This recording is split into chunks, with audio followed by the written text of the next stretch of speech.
하나님께서 천지를 창조하신 이후에 이 땅에 있는 모든 민족과 국가들, 그리고 현재 존재하는 민족과 나라는 크든지 작든지 간에 각 민족의 역사에서 잊을 수 없는 힘겨운 사건들이 있을 것입니다. 우리나라 대한민국의 역사에서 도무지 잊을 수 없는 힘겨웠던 역사의 사건을 이야기하자면 그것은 국권을 상실하고 일본의 식민지로 살아야 했던 뼈아픈 일제강점기의 시간이라고 말씀드릴 수가 있겠습니다. 한일 합병에 조약이 맺어진 그날은 우리 민족의 잊을 수 없는 참담한 수치의 날로 기록되고 있습니다. 1910년 8월 29일 일제 대한민국의 통치권을 송두리째 넘겨주어야 했던 한일 병합 혹은 한일 합병에 조약이 맺어지던 그날을 우리는 경술국칠이라고 부르고 있습니다. 그 35년간 1910년부터 1945년까지 우리는 소위 일제강점기를 지나면서 우리 민족의 정신, 우리 민족의 문화, 우리 민족의 고유한 언어, 심지어 개인의 성과 이름도 빼앗기며 창시개명을 당했고 고통의 시간을 보내야 했습니다. 일본의 식민지 통치는 점점 강도가 심해져 갔고 우리는 소위 내선일체라고 하는 명목으로 우리 민족의 자주권을 송두리째 상실하면서 폭력과 억압이 난무했던 참혹한 시간을 보내야만 했습니다. 땀 흘려 수고하여 얻은 농사의 소득은 공물로, 공출로 착출당했고 가족들은 보국대로, 징용대로, 전쟁터의 총알바지로 정신대로 강제로 끌려가야만 했습니다. 교회는 일본 귀시상을 들여다놓고 강제로 절하게 만들었으며 민족의 지도자들은 감옥으로 끌려갔고 백성들은 서름의 나날을 보내야만 했습니다. 1926년 6월에 개벽지에 실린 이상화 시인의 빼앗긴 들에도 봄은 오는가 라고 하는 시를 여러분들이 아실 것입니다. 개벽은 이 시를 실었다는 한 가지 이유만으로 폐간당했지만 이 시는 우리 민족에게 참으로 암울했던 1920년대 유일한 대일 저항시로 우리 가운데 남아 있습니다. 빼앗긴 들에도 봄은 오는가 이 시는 조국 상실의 현실 인식을 하는 것으로 이렇게 시작하고 있습니다. 지금은 남의 땅 빼앗긴 들에도 봄은 오는가. 그리고 이어서 시인은 광복이 된 조국 천지를 상상하며 그 자유의 시간을 갈망하며 이렇게 노래합니다. 나는 온몸에 햇살을 받고 푸른 하늘 푸른 들이 맞붙은 곳으로 가르마 같은 논길을 따라 꿈속을 가듯 걸어만 간다. 이 시가 세상에 나온 지 19년이 지나는 동안에도 여전히 백성들의 탄식과 절망은 가득하기만 했습니다. 식민 통치의 절정의 시기에 일본은 1945년 8월 18일에 민족과 교회의 지도자들을 무수히 죽일 계획을 세우고 있었지만 3일 전인 8월 15일 도무지 상상할 수 없었던 하나님의 섭리로 일본의 무자비한 압제에서 해방되게 하심으로 우리 민족은 해방의 자유를 누리게 되었습니다. 물론 1945년 해방의 날이 기쁨의 날이고 영광의 날이었지만 그날 모든 것이 해결되고 모든 것을 되찾은 것은 아니었습니다. 그 이후에도 우리는 일제의 무자비한 횡포를 당해야 했지만 그러나 1945년 8월 15일 그 광복의 날이 우리 대한민국의 해방과 자유의 서막을 알리는 선명한 신호탄이 된 것은 부인할 수 없는 사실입니다. 해방의 자유는 하나님의 역사하심으로 얻은 은혜이고 기쁨입니다. 오늘 우리는 이 사실을 분명히 기억해야 합니다. 여러분, 그러나 우둔함과 한계를 가진 우리가 감히 역사 속에서 일하시고 운행하시는 하나님의 뜻을 어떻게 우리가 다 해석할 수 있으며 하나님의 섭리를 어떻게 우리가 다 이해할 수가 있겠습니까? 하지만 분명한 것은 우리 민족을 일본의 식민 통치에서 해방시키시고 여기까지 인도하신 분은 하나님이시라는 분명한 사실입니다. 오늘 우리 민족은 많은 어려움을 경험하고 있습니다. 정치는 제 역할을 다하지 못하고 정치인들을 바라보면 저절로 한숨이 새어나옵니다. 소위 보수 성향을 가지신 국민들도 보수 정치인들에게 깊은 실망감을 느끼고 있고, 소위 진보 성향을 가지신 국민들도 진보 정치인들에게서 깊은 실망을 경험하고 있지 않습니까? 제가 일일이 언급하지 않아도 여러분들이 잘 아시는 대로 최근에 우리나라의 경제, 사회, 국제 상황은 많이 어렵습니다. 특히 이번에 쏟아져 내린 비에 속수무책으로 어려움을 당해야 했던 수해 피해의 상황은 참으로 어려운 상황입니다. 작은 빗방울의 무게가 큰 바위의 무게로 느껴진 시간들이었고, 우리가 아둥바둥 살면서 꽤 대단한 것 같지만 그것이 사실이 아니라 우리 인간이 얼마나 작은 존재인가, 우리 인간이 얼마나 연약한 존재인가라고 하는 것을 새삼 느끼고 깨닫는 시간들이었습니다. 복합적으로 우리나라의 여러 상황이 녹록지 않습니다. 그러나 우리는 이대로 무너질 수 없습니다. 우리는 포기할 수 없습니다. 그래서 우리는 우리나라 대한민국을 위하여 하나님의 긍휼하신 은혜를 구하며 기도해야 합니다. 그리고 우리가 할 수 있는 모든 최선을 다해야 합니다. 그런데 여러분, 순서가 바뀌면 안 됩니다. 하나님의 은혜를 구하며 엎드리는 것이 뒷전이 되어서는 안 됩니다. 우리가 아무리 수고하고 애를 쓰고 여러 일을 한다고 할지라도 하나님의 은혜가 없다면 너무나 안타까운 결과만 남을 뿐입니다. 여러분, 이번에 수해 피해를 입은 지역과 수해 피해를 입으신 많은 분들이 있습니다. 여러분들이 익히 아시는 바입니다. 그래서 여러분들이 개인적으로 도우시고 마음을 전할 수도 있으시겠지만 이번에 교회에서 함께하는 수해 피해 구제 헌금으로 마음을 모아주시기를 바랍니다. 우리는 어떤 헌금 이야기를 하면 헌금 앞에서 가장 먼저 액수를 떠올립니다. 아닙니다. 마음이 먼저입니다. 아닙니다. 기도가 먼저입니다.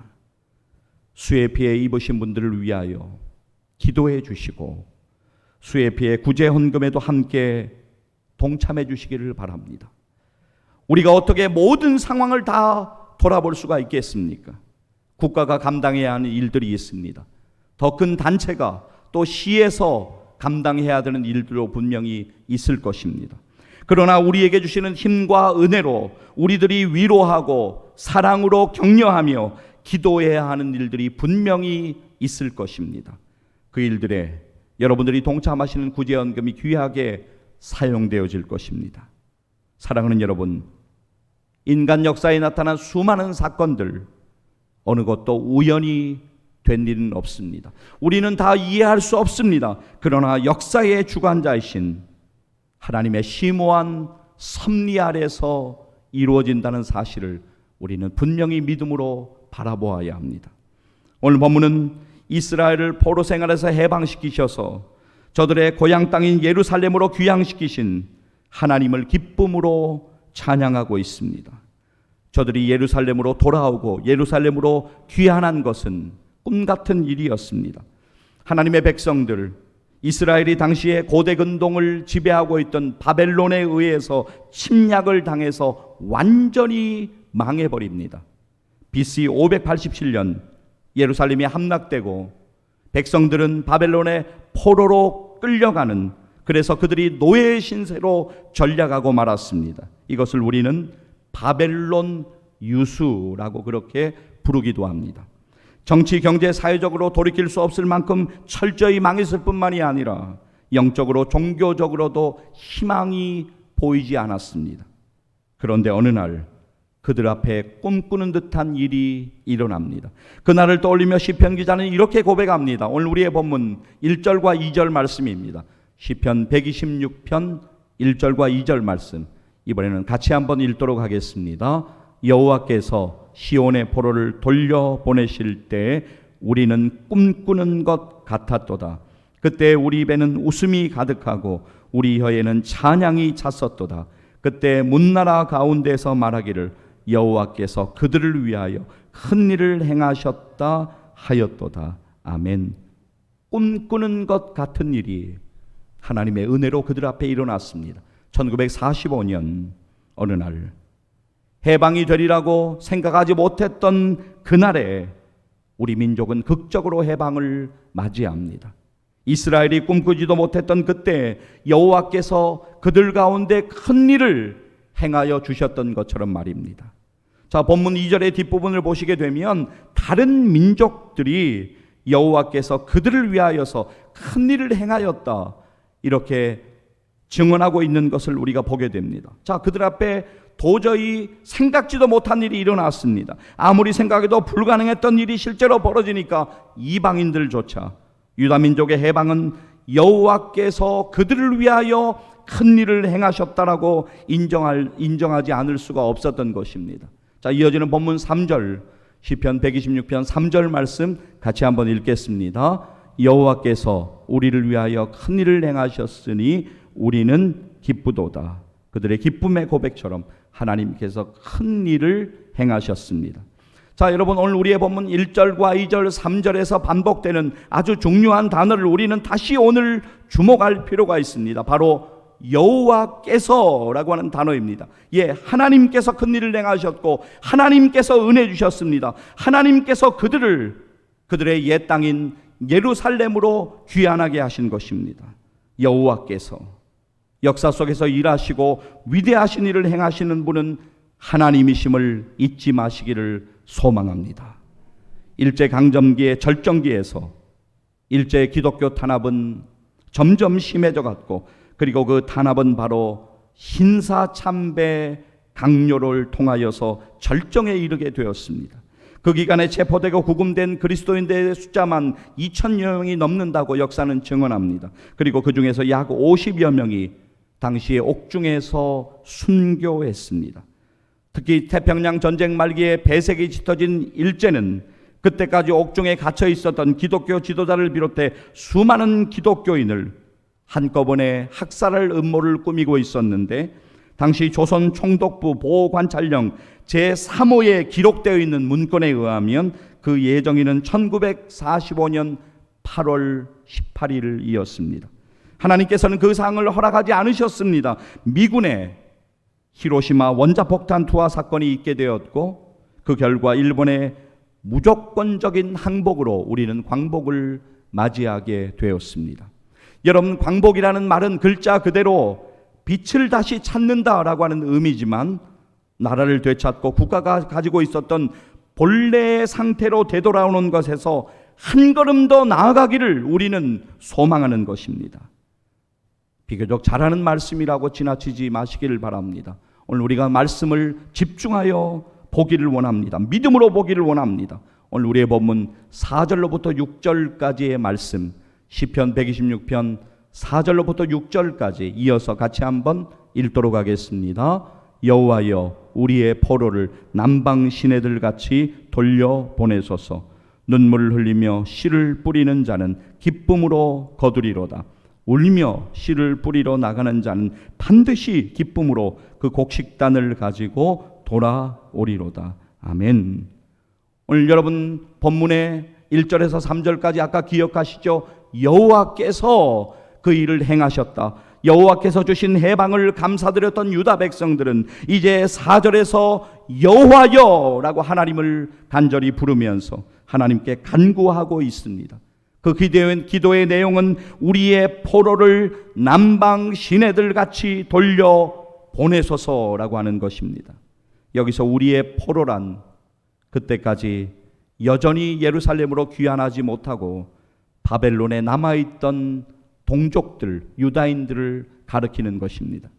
아마도 이 시편은 아직도 포로 귀환이 진행되고 있었던 그 시간 가운데, 즉 제1차 포로 귀환과 제2차 포로 귀환 사이에 쓰여진 것으로 예상하고 있습니다.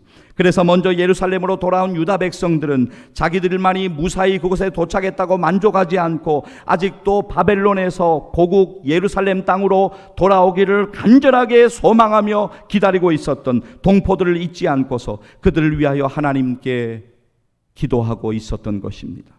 남방 시내는 팔레스타인의 남쪽에 있는 네게부 지역을 가리키는 것입니다.